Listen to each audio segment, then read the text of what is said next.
आज यहाँ पे इतनी बड़ी संख्या में अहमदाबाद के व्यापारी आए हुए हैं। मुझे बताया गया सारी क्रीम आज यहाँ पे बैठी है। आप सब लोगों को मेरा नमस्कार, सबको मेरा प्रणाम।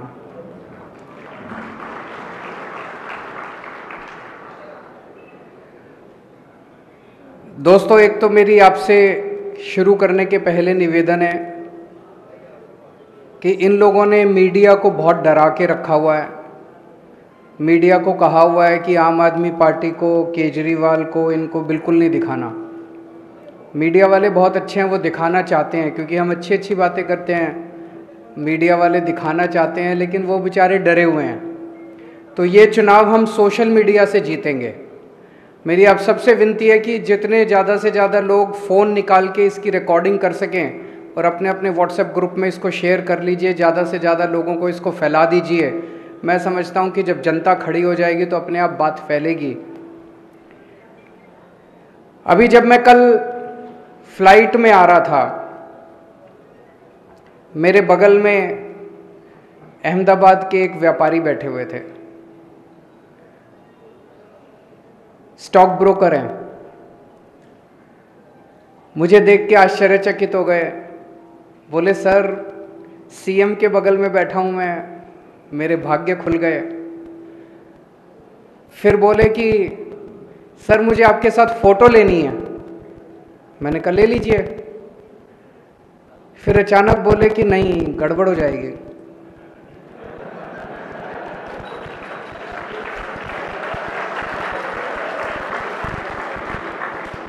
मैंने कहा क्या गड़बड़ हो जाएगी? कहते हैं सर आजकल आपके पीछे ईडी और सीबीआई पड़े हुए हैं, अगर फोटो ले ली तो मेरे पीछे भी पड़ जाएंगे। मैंने कहा फोटो शेयर मत करना, अपने मोबाइल में रख लेना। बोला सर सबके मोबाइल टैप हैं, तो फोटो ले ली तो उन तक पहुंच जाएगी। मैं सोच रहा था कितने डरे हुए हैं यार अपने देश के लोग।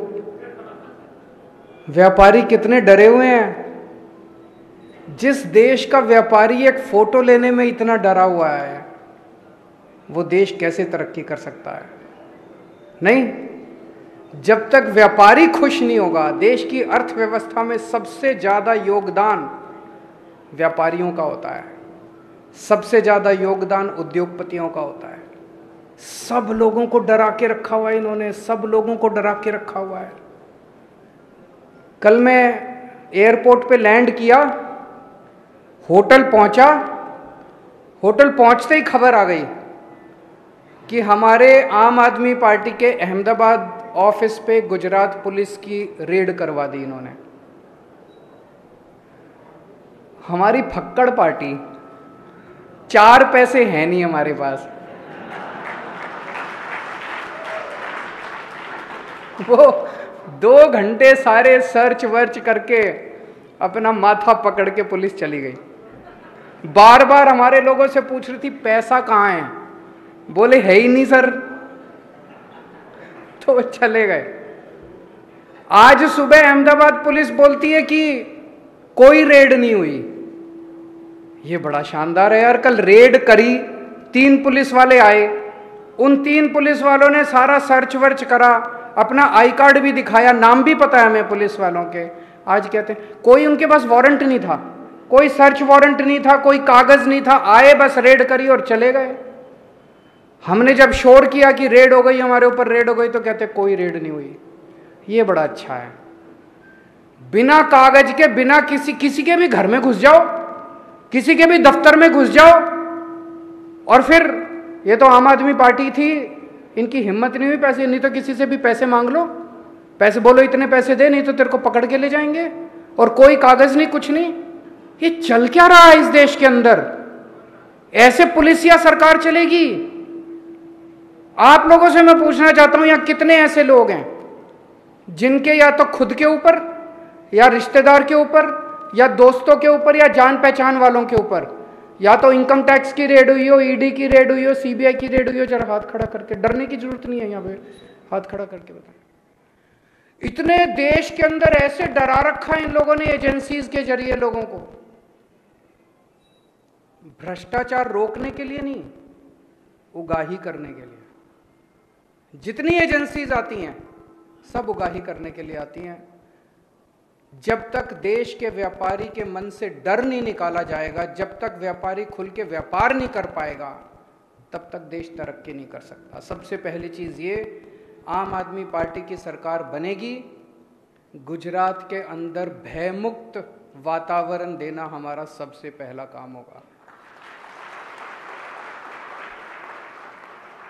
अभी जब मैंने पूछा कि कितने लोग ऐसे हैं जिन्होंने जान पहचान वाले या किसी के यहाँ रेड हुई हो, किसी की हाथ उठाने की भी हिम्मत नहीं है कभी कैमरे में कैप्चर ना हो जाए। ऐसा हो ही नहीं सकता कि किसी जान पहचान वाले या किसी के यहाँ इनकम टैक्स की इसकी उसकी रेड ना हुई हो। डर निकालना पड़ेगा सबसे पहले, जनता के मन से डर निकालना पड़ेगा। निडर होकर व्यापार करो। आप निडर होकर व्यापार करोगे, आपका व्यापार बढ़ेगा तो देश तरक्की करेगा। ये मैं दिल से कह रहा हूँ। मैं खुद भी एक व्यापारी परिवार से आता हूँ। मैं बनिए परिवार से आता हूँ, बनिया हूँ। तो हमारे दादाजी की तरफ भी, मामा जी की तरफ भी, नाना नानी दादा दादी सारे व्यापार में थे। और मैं जानता हूँ कि एक व्यापारी कितनी टेंशन के अंदर 24 घंटे व्यापार करता है। कभी लगता है ये एजेंसी आ जाएगी, कभी वो डिपार्टमेंट आ जाएगा, कभी वो आ जाएगा। सबसे ज़्यादा जीएसटी से दुखी हैं लोग, हैं कि नहीं है? जीएसटी से बहुत दुखी हैं। अभी जैसे बताया इन्होंने, कई मैं सुन रहा था, जैनेन्द्र तन्ना जी ने बताया कंप्लायंस की भी दिक्कत है, रेट्स की भी दिक्कत है। इतना कठिन कर दिया इन लोगों ने, इतना कठिन कर दिया इन लोगों ने जीएसटी को।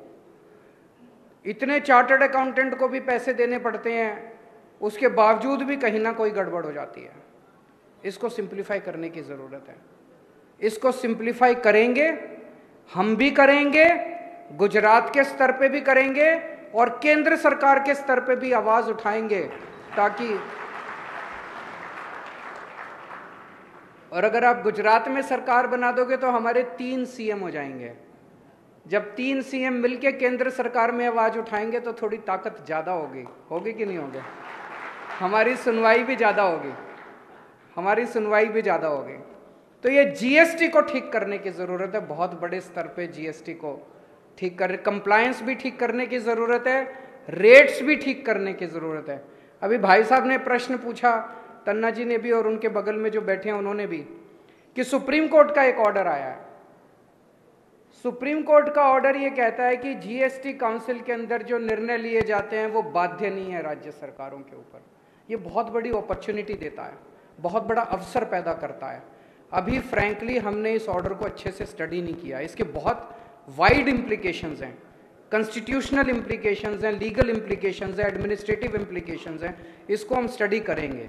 अगर अपॉर्चुनिटी खुलती है, मैं आज गुजरात के सभी व्यापारियों को आश्वासन दे के जाना चाहता हूं, आपके साथ बैठेंगे, जैसे आप कहेंगे जीएसटी की रिजीम गुजरात के अंदर वैसी ही होगी जैसा व्यापारी चाहेंगे, ना कि वैसी होगी जैसा एक्सटॉर्शन के हिसाब से।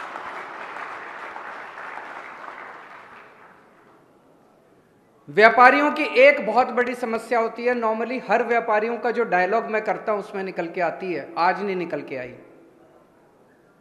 वो होती है पेमेंट की। एक मिनट मैं पूरा कर लूं अभी। तो पेमेंट नहीं आती, माल बेचते हैं, पेमेंट नहीं आती, है कि नहीं है?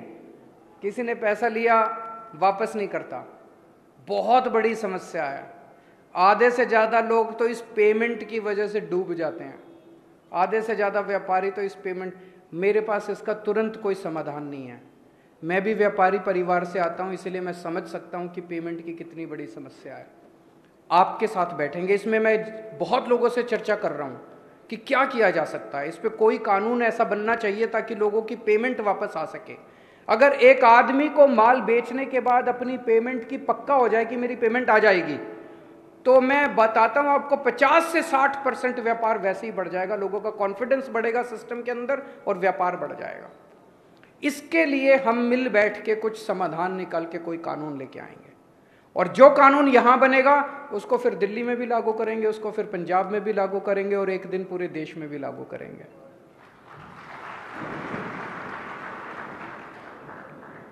एक वैट के और जीएसटी के बहुत सारे पुराने रिफंड पेंडिंग हैं। ये सरकारें जानबूझ के रखती हैं, जब सरकार का खर्चा नहीं चल रहा होता तो रिफंड रोक लेती हैं, और व्यापारी के पास बेचारे का कैश फ्लो रुक जाता है, और कैश फ्लो एक व्यापारी की जान होता है। तो हमारी सरकार बनेगी 6 महीने के अंदर जितने आपके पुराने रिफंड है, सारे रिफंड आपको 6 महीने के अंदर, वैट के भी और जीएसटी के भी। वैट के पुराने बहुत सारे मामले चल रहे हैं। वैट तो खत्म हुए कितने साल हो गए, लेकिन पुराने केस पे केस चल। तो आपके साथ बैठ के एक वैट एमनेस्टी स्कीम लेके आएंगे ताकि सारे पुराने केसेस को खत्म किया जा सके। जो लेना देना है सरकार का बनता है वो सारा आप दें, ताकि आप लोगों को केसेस से, झंझट से मुक्ति मिले। एक चीज जो केवल आम आदमी पार्टी कर सकती है वो है भ्रष्टाचार मुक्त प्रशासन। अभी सबकी आपकी बातों से निकल के आ रहा था, ममता जी ने भी बोला कि जी वो पैसे मांगते हैं, पुलिस वाले पैसे मांगते हैं, ये पैसे मांगते हैं, वो पैसे। ये मैं आपको गारंटी दे रहा हूं, एक भी पुलिस वाला और एक भी सरकारी कर्मचारी की हिम्मत नहीं होगी कि आपसे एक भी पैसा मांग सके। दिल्ली में हमने भ्रष्टाचार मुक्त शासन दिया है। मैं आपके साथ शेयर, पहली जब सरकार बनी हमारी 28 सीट आई थी दिल्ली में, 28 सीट में 49 दिन की सरकार थी। उन 49 दिन में हमने ऐसा काम किया कि अगली बार लोगों ने 67 सीट दे दी। कई काम किए, लेकिन एक काम जो किया, मैंने ऐलान कर दिया दिल्ली में कि अब अगर आपसे कोई पैसे मांगे आप मना मत करना, अपनी जेब में हाथ डालना और अपना फोन रिकॉर्डिंग पे लगा देना, ऑडियो रिकॉर्डिंग, और उस रिकॉर्डिंग की क्लिप मेरे को इस नंबर पे व्हाट्सएप कर देना।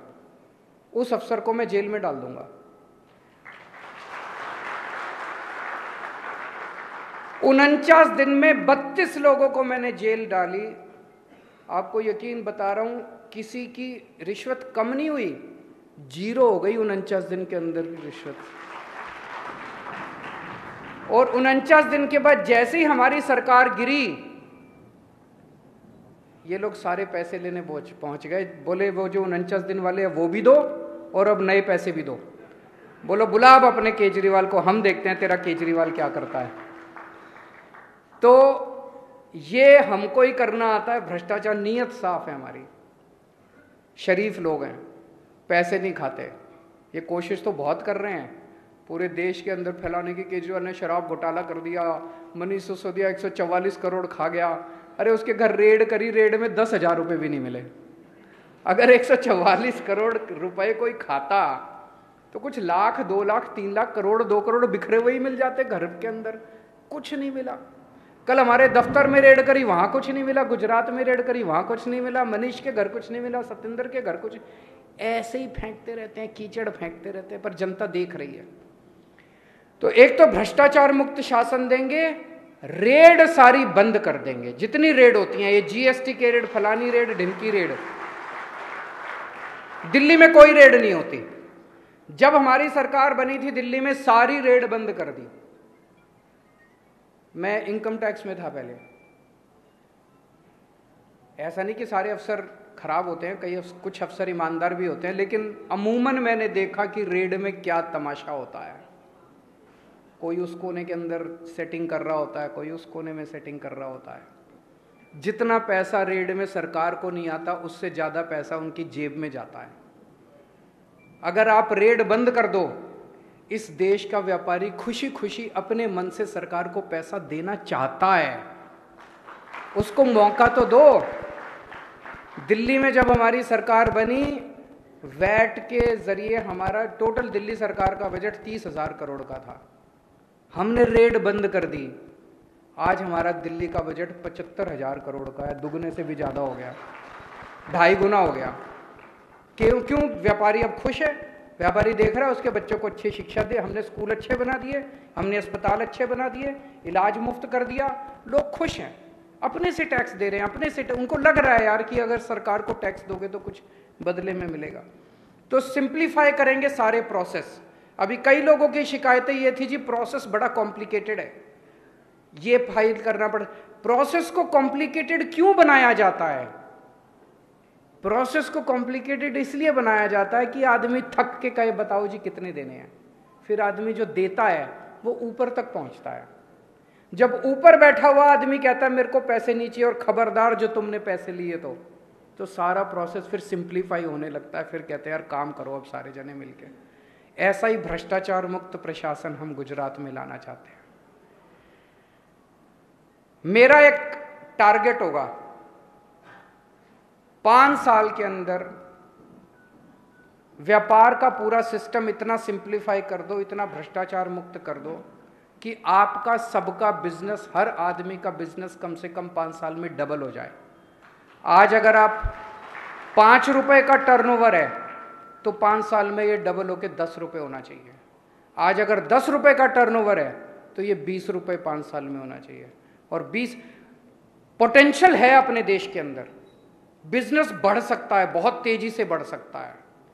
ये सब चीजों को संकुचित करके मतलब घोट के रखा हुआ है सरकारों ने। ऐसा है जैसे गला घोट देते हैं ना किसी आदमी का, ऐसे व्यापार और उद्योग को इस देश के अंदर घोट के रखा हुआ है। अगर खुला छोड़ दिया जाए व्यापार को, खुला छोड़ दिया जाए व्यापारियों को, उद्योगपतियों को, इतना बढ़ेगा हमारे देश के अंदर, हम चाइना को पीछे छोड़ सकते हैं। हमारे अंदर पोटेंशियल है। और एक ये कहा जा रहा है फ्री की रेवड़ी, फ्री की रेवड़ी, फ्री की रेवड़ी। मैं कन्विंस्ड हूं पूरी तरह से कि अपने देश के हर बच्चे को अच्छी शिक्षा मिलनी चाहिए और फ्री शिक्षा मिलनी चाहिए। आज अमेरिका अपने बच्चों को फ्री शिक्षा देता है, लंदन अपने बच्चों को फ्री शिक्षा देता है, जापान अपने बच्चों को फ्री शिक्षा देता है, बड़े बड़े देश अपने बच्चों को फ्री शिक्षा देते हैं। वो इसलिए फ्री शिक्षा नहीं देते कि वो अमीर हैं, वो अमीर इसलिए बने क्योंकि उन्होंने अपने बच्चों को फ्री शिक्षा देनी चालू करी।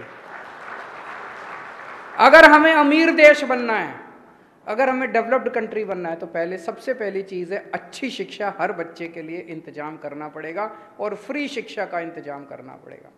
दिल्ली में हमने शानदार शिक्षा का इंतजाम कर दिया, गरीबों के लिए भी सरकारी स्कूल शानदार कर दिए। कितनी कहानियां मेरे को सुनने को मिलती है, फलाना फलाना प्लम्बर का बेटा, कारपेंटर का बेटा, रिक्शे वाले का बेटा IIT में इंजीनियर बन गया। सोच के देखो, जिसका बाप आज 10,000 रुपये महीना कमाता है, वो IIT का इंजीनियर जब निकलेगा 3 लाख रुपए महीने की उसकी सैलरी होगी। गरीबी दूर हो गई उसकी। ऐसे ही तो गरीबी दूर होगी। और कैसे होगी? सरकारी योजनाओं से गरीबी दूर नहीं होने वाली, गरीबी दूर होगी शिक्षा से। तो फ्री शिक्षा देना कैसे फ्री की रेवड़ी हो गई? सबके लिए हम अब फ्री इलाज का इंतजाम करना चाहते हैं। कम से कम दुनिया के अंदर ढेरों देश ऐसे हैं जिनके अंदर उन्होंने, इंग्लैंड के अंदर, लंदन के अंदर नेशनल हेल्थ सर्विसेज है उनकी। अगर गरीब से गरीब आदमी भी फ्री, वो वहां पे बीमार होता है, उनकी हेलीकॉप्टर एम्बुलेंस सर्विस है, वो उसको लेके जाती है फ्री में। हमें भी करना चाहिए अपने सारे लोगों का फ्री में इंतजाम, क्यों नहीं करना चाहिए? और हमने दिल्ली में करके दिखाया। 2 करोड़ जनता है दिल्ली की, हर आदमी के लिए पूरा इलाज मुफ्त कर दिया हमने, दवाइयां भी, टेस्ट भी, ऑपरेशन भी, सब कुछ मुफ्त कर दिया। मैं इसको फ्री की रेवड़ी नहीं मानता। मुझे लगता है राष्ट्र निर्माण के लिए शिक्षा और स्वास्थ्य एक ऐसी चीज है जो सबके लिए हमें फ्री का इंतजाम, फिर हम फ्री का इंतजाम कर देंगे। हम जबरदस्ती नहीं कर रहे किसी से। किसी ने अपने बच्चे को प्राइवेट स्कूल में पढ़ाना पढ़ा ले, किसी ने प्राइवेट अस्पताल में इलाज कराना करा ले, पैसे दे के करा ले, लेकिन अच्छा शिक्षा, अच्छा इलाज सबके लिए फ्री में अवेलेबल होगा। जिसने लेना है ले, जिसने नहीं लेना है ना ले।